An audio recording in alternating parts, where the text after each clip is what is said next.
Hello, it's Friday the 29th of October. My name's Neil Shearing, I'm the Group Chief Economist, and this is the week in review at Capital Economics. It's been one in which clouds have started to gather over the outlook for the global economy.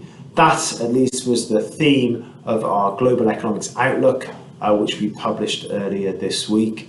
In it, we argued that the easy part of the global recovery was behind us, it was in the rearview mirror, and that the hard part lay ahead. We got a foretaste of just how difficult it might be in the Q3 US GDP numbers that were released on Thursday. We expect growth across the world's major economies to slow over the coming quarters and into 2022.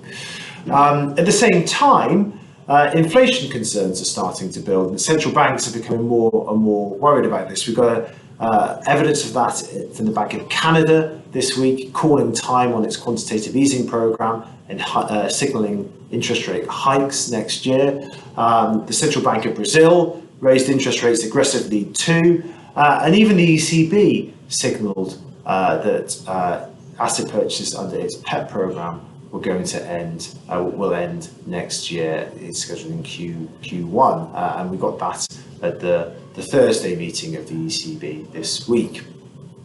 Next week, it's the turn of the Fed, where we and the market, everyone in the market, expects a tapering to commence or to be announced next week at the November FOMC meeting.